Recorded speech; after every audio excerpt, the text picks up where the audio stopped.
diserempet Lamborghini. Jangan ambil hati ya. Ucapan Mama. Ucap Erinka pada Marlon saat keduanya berjalan menuju garasi mobil di depan rumah. Iya. Sayang, aku bukan sehari dua hari kenal Mama. Aku sangat-sangat memakluminya. Mungkin saja ucapan Mama benar. Aku memang tidak punya bakat jadi orang kaya. Hehehe. Ucap Marlon sambil tersenyum memamerkan giginya yang putih dan rapi. Menambah nilai ketampanannya. Ya tidak apa-apa. Lagian aku tidak butuh suami yang kaya. Yang aku butuhkan suami yang setia dan selalu ada waktu untukku. Ujar Erinka sambil menyungging senyum pada Marlon. Love you, Beb. Ucap Marlon pelan balas memandang wajah istrinya dengan penuh perasaan dan kasih sayang. Seburuk apapun perangai Kemala, baik Marlon maupun Erinka memang tidak pernah melawan atau berkata kasar pada mamanya itu. Keduanya tahu Kemala memang cerewet. Tapi dia tetap seorang ibu yang tidak boleh disakiti perasaannya. Kesabaran dan kebesaran hati Marlon dalam menghadapi sikap mamanya lah sebenarnya yang menjadi alasan Erinka dari hari ke hari semakin mencintai Marlon. Dia merasa menjadi wanita paling beruntung di dunia ini. Bukan hanya memiliki suami yang gagah dan tampan, tetapi juga memiliki seorang pria yang penyayang terhadap keluarga. Saat sampai di garasi mobil, Marlon meminta kunci Avanza dari tangan Erinka. Tanpa berkomentar apa-apa Erinka pun memberikannya. Seingat Erinka, dia tidak pernah sekalipun melihat Marlon mengendarai mobil. Selama ini dia hanya mengendarai motor matic kalau Kemala atau Sugali memintanya keluar mengambil barang atau membeli sesuatu. Erinka memperhatikan Marlon masuk ke dalam mobil, lalu duduk di balik kemudi. Dan tidak lama kemudian dia menghidupkan mesinnya. Walaupun sebenarnya merasa heran, Erinka tidak ingin berkata apa-apa tentang kemampuan suaminya menyetir mobil. Lantas dia duduk di kursi penumpang di bagian depan, di samping Marlon. Berangkat sekarang ya, sayang? Tanya Marlon memulai obrolan di dalam mobil Avanza tua milik keluarga Erinka yang sudah bertahun-tahun tak pernah diganti itu. Erinka tidak menjawab, hanya mengangguk sambil tersenyum. Kenapa sih? Kok senyum? Tanya Marlon jadi ikutan tersenyum pada istrinya.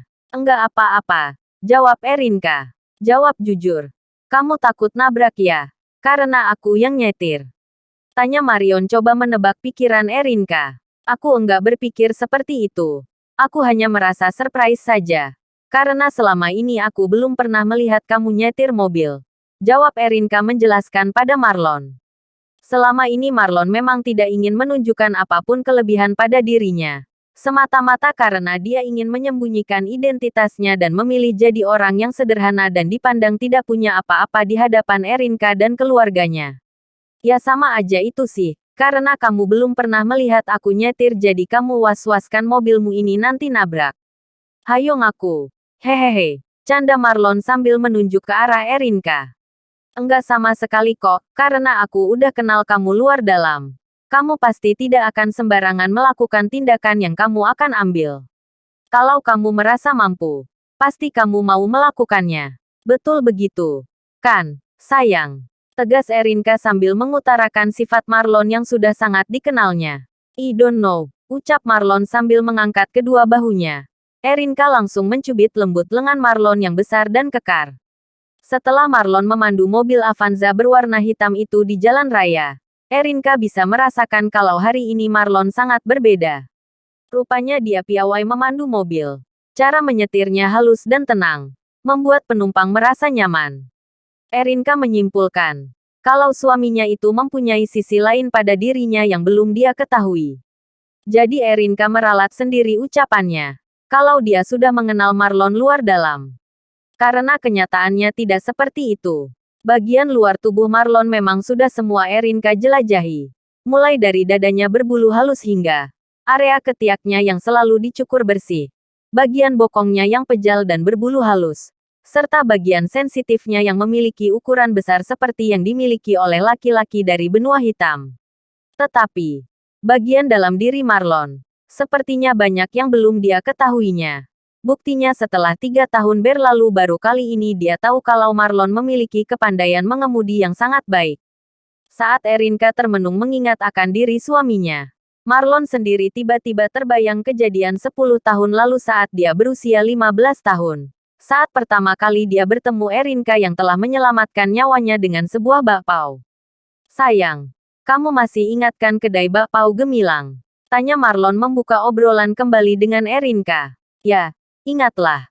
Masak sama bekas kedai ayahku sendiri aku lupa. Kenapa sih sayang? Kok tiba-tiba kamu menanyakan itu? Tanya Erinka heran. Karena kedai itu punya kenangan berarti dalam hidupku. Jawab Marlon dengan wajah yang mendadak murung. Erinka bertambah heran melihat perubahan pada diri suaminya. Bukan seperti Marlon yang selama ini dikenalnya. Apa kamu pernah datang ke kedai bakpao milik papa? Tanya Erinka menegasi. Belum sempat Marlon menjawab. Tiada angin tiada hujan tiba-tiba dari arah kanan sebuah Lamborghini sengaja memepet mobil Avanza yang sedang dikendarai oleh Marlon. Awas! Teriak Erinka yang menyadari Lamborghini berwarna kuning itu akan menerjang ke arah mobil mereka. Namun, dengan skill mengemudi yang di atas rata-rata, Marlon berhasil menghindari Lamborghini itu dengan tiba-tiba memecut dengan kencang laju mobilnya.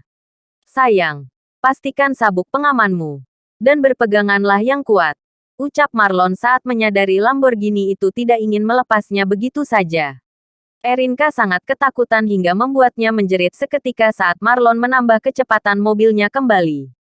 Walaupun Marlon sudah mengerahkan kecepatan laju mobilnya dengan maksimal di jalan yang sepi itu, tapi tidak mampu menandingi kecepatan sebuah mobil sport sekelas Lamborghini. Sehingga beberapa saat kemudian si kuning itu sudah menyusulnya, dan kini berjalan beriringan dengannya. Siapa dua lelaki bajingan itu? Apa kamu mengenalnya? Sayang. Tanya Marlon setelah melirik ke arah mobil itu ada dua orang lelaki muda berpakaian kasual yang tampak kelasnya berasal dari orang-orang kelas atas. Apalagi tunggangan mereka sekelas Lamborghini. Hanya anak pejabat atau pengusaha yang mampu memilikinya. Iya sayang. Aku mengenali mereka. Ucap Erinka dengan suaranya yang bergemuruh karena masih berada dalam rasa ketakutan yang amat sangat.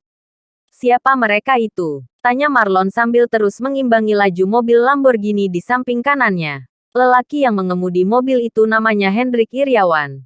Anak seorang pengusaha kaya.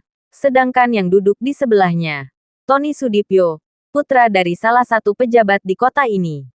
Mereka berdua memang terkenal sombong dan sering ugal-ugalan di jalan. Temanku saja pernah mobilnya dibikin terbalik saat dia berangkat kerja.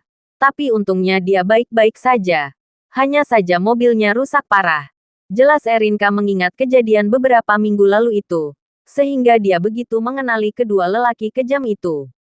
Sekarang giliran mobil mereka yang akan aku bikin jungkir balik. Ucap Marlon sambil tersenyum penuh kebencian pada kedua lelaki di dalam Lamborghini yang coba terus memepet mobil Avanza yang sedang dikendarai Marlon. Marlon, apa yang ingin kamu lakukan ini? Tanya Erinka heran melihat Marlon melayani aksi mobil Lamborghini yang terus coba memepet mobilnya. Please, jangan bikin masalah dengan mereka. Mereka terkenal kejam. Aku enggak mau terjadi apa-apa dengan kita nanti. Tegas Erinka yang semakin ketakutan. Kamu tenang saja. Mereka memang pantas diberi pelajaran. Jelas Marlon sambil menekan kembali gas dan menambah kelajuan mobilnya langsung menyalip ke lajur kanan. Erinka berpegangan kuat sambil menutup matanya karena merasa sangat ketakutan. Bersambung.